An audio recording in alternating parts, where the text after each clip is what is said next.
अस्सलाम वालेकुम नाज़रीन, मैं हूं एडवोकेट ज़ुबैर कुंदी। अगर किसी ने आपकी ज़मीन के ऊपर कब्ज़ा कर लिया है, आपकी फसल उजाड़ दी है, आपके बाग को तबाह कर दिया है, या कब्ज़ा की नीयत से उसने कोई ऐसा अमल किया है जिसके आपको और आपकी काश्तकारी को नुकसान पहुंचा है, तो उस सूरत में आप क्या करेंगे? सबसे पहले आप पुलिस को आगाह करेंगे और पुलिस जो है वो उसकी एफआईआर दर्ज करेगी और रेवेन्यू रिकॉर्ड से इस चीज़ का पता चलेगा कि क्या वाकई आपने वो ज़मीन में वो फसल काश्त की हुई थी।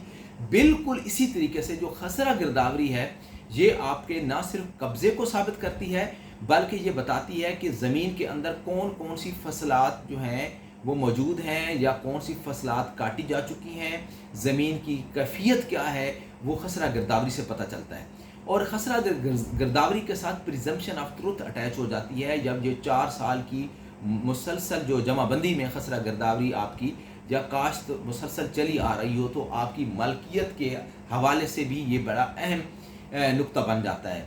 तो हाल ही में मेरे पास एक केस आया जिसके अंदर एक बड़े ज़मींदार ने छोटे ज़मींदार पर हमला किया, उसका बाग उजाड़ दिया, उसकी फसल तबाह कर दी, और जो वहाँ पे मुद्दई था जिसके ख़िलाफ़ ये जुल्म हुआ था, उसने पुलिस को इन्फॉर्म किया। पुलिस मौके पर आई, पुलिस ने देखा कि वाकई फसल तो उजड़ी हुई है और ये तमाम जो है वो बाग भी तबाह हो गया है।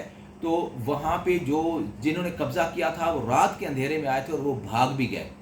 तो पुलिस ने क्या किया, वहाँ पर मौजूद जो लोग थे उनके बयानात लिए जिन्होंने वकूए को देखा था, और साथ साथ रेवेन्यू की रिपोर्ट तलब की। रेवेन्यू की रिपोर्ट बहुत इंपॉर्टेंट है। रेवेन्यू में जो खसरा गिरदावरी है, जो काश्त है, वो बताती है कि वाकई यहाँ पे ये फसल जिसके बारे में ये क्लेम किया जा रहा है कि वो फसल उजाड़ दी गई है, तो वो वाकई इस तरह से फसल मौजूद थी। तो अब जो मुलजमान थे उनके खिलाफ एक मजबूत केस बन गया। तो सेशन कोर्ट की अदालत में जब ज़मानतों पर वो मुलजमान आए और बहस शुरू हो गई, तो जज साहब को बताया गया कि इन मुलजमान ने ना सिर्फ उस फसल की तबाही उतारी है, बल्कि वहाँ पे मौजूद मकान था उसको गिराकर उसका सामान भी उठा कर ले गए। तो उसके साथ साथ जो उनके ऊपर चोरी का मुकदमा भी हो गया, उसके साथ जो डिफरेंट ऑफेंसेस थे वो तो थे, लेकिन चोरी का मुकदमा भी उनके साथ एडअप हो गया। तो मुलजमान को सेशन जज साहब ने उनकी ज़मानत खारिज कर दी। अब और इसी तरह से जब कोर्ट जो है ज़मानत खारिज करती है, तो मुलजमान अगली अदालत में चले जाते हैं। मुकदमा चलते चलते high court, Lahore high court में आ गया। लाहौर हाई कोर्ट ने भी मुलजमान के ख़िलाफ़ जो सबूत थे वो काफ़ी ज़्यादा मुलजमान के साथ सबूत मिल गए, और मुलजमान ने इस चीज़ को इकरार भी कर लिया था कि जी वाकई हमारा इस तरह से आपस में इसकी सिविल लिटिगेशन चल रही थी, हमारा बाप दादा का ज़मीन का झगड़ा था। तो लाहौर हाई कोर्ट ने फ़ौरन ही उनकी बेल खारिज कर दी और तमाम लोगों को जेल भेज दिया। मैं अब यहाँ पर जो अहम बात है वो ये करना चाहूँगा कि अगर आपकी ज़मीन पर कोई कब्ज़ा करता है, आपसे कोई लड़ाई झगड़ा करता है, तो आपने अदालत का और कानून का रास्ता अपनाना है। अगर आपके पास एविडेंस, आपके पास सबूत पूरे हैं और आप ज़मीन के मालिक हैं, तो याद रखिए कोई भी आपसे ज़मीन नहीं छीन सकता। बल्कि अगर आप उनसे लड़ाई करेंगे, आगे रिटेलिएट करेंगे, कानून को हाथ में लेंगे, तो वो लोग जो होते हैं, जो कब्ज़ा ग्रुप होता है, वो आप लोगों को मुकदमात में उलझा लेते हैं और इतने मुकदमात आप ऊपर डाल देते हैं कि आप मुकदमात में उलझ कर तंग आकर वो ज़मीन ही बेच देते हैं, या बहुत सारा पैसा जो है आपका ज़ाया चला जाता है।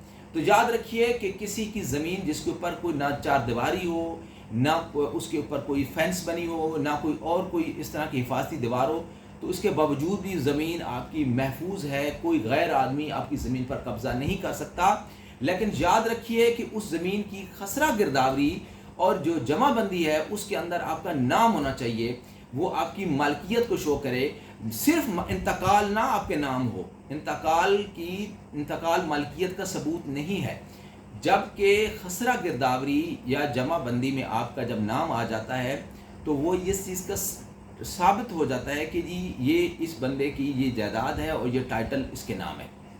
सिमिलरली कोई शहरी जायदाद है, तो उसकी जो रजिस्ट्री होती है, वो आपकी रजिस्ट्री जो होती है वो बहुत बड़ा मालकियत का सबूत होती है। तो आपसे यही गुजारिश है कि अगर आप हक़ पे हैं तो अदालतें आपका साथ देती हैं, लेकिन आपने बड़ी समझदारी का मुज़ाहरा करना है। तमाम शहादत जो हो या तमाम जो बात हो वो आपकी फेवर में हो, جھوٹ کا پلندہ والی سٹوری نہ ہو تو قانون، پولیس، ریونیو اور عدالتیں آپ کا ساتھ دیں گی اور آپ کا قبضہ واگزار ہو جائے گا اور قابضان کے خلاف سخت کارروائی ہوگی۔ نہ صرف ان کی ضمانتیں خارج ہوئیں، ان کو جیل بھیج دیا گیا، بلکہ ضمانت کے بعد جو ہوتا ہے وہ ٹرائل چلتا ہے، جس کے اندر سزا و جزا کا سلسلہ ہوتا ہے۔ جو ٹرائل کسی بھی جرم کا جب کوئی فیصلہ ہوگا تو بعد میں اس کی سزا دی جائے گی کہ اس کی 5 سال ہے، 10 سال ہے، ان کو سزا دی جائے گی، وہ الگ ہے، ٹھیک ہے۔ تو اب وہ ملزمان جن کی ضمانتیں خارج ہوئیں تو وہ اس چھوٹے زمیندار کی منت ترلا کر کے صلح صفائی کرنے کی کوشش کر رہے ہیں۔ میں ایک اور آپ کو ایڈوائس کروں گا کہ اگر صلح صفائی کا موقع آپ کے ہاتھ آئے تو آپ ضرور کر لیجئے اور آئندہ کے لیے یقین دہانی کروا لیجئے کہ آپ کے خلاف وہ آئندہ کوئی ایسا قدم نہیں اٹھائیں گے جو آپ کو تکلیف دے۔ تو اگر یہ سب کچھ آپ ریٹرن میں لے لیتے ہیں تو آپ پھر مقدمہ جیت جاتے ہیں، ٹھیک ہے۔ تو میں آپ کو اکثر کہا کرتا ہوں a bad compromise is successful litigation. تو لٹیگیشن سے اوائڈ کریں اور اپنی زندگی کو آسان رکھیں۔ میں آپ کو یہ اب دکھانا چاہوں گا کہ لاہور ہائی کورٹ نے ان تمام ملزمان کی جو اس کیس میں ملوث تھے ان کی ضمانتیں خارج کر دیں، ٹھیک ہے، اور یہ اس کا ثبوت ہے تاکہ آپ کو یہ احساس ہو جائے کہ عدالتیں آپ کا ساتھ دیتی ہیں اور قانون بھی آپ کا ساتھ دیتا ہے۔ لیکن افسوس کا امر اس وقت ہوتا ہے جب قانون سے ناواقفیت اور جھوٹ کا پلندہ جو ہوتا ہے وہ آپ کا کیس خراب کر دیتا ہے، جس سے نقصان ہوتا ہے۔ بہت شکریہ۔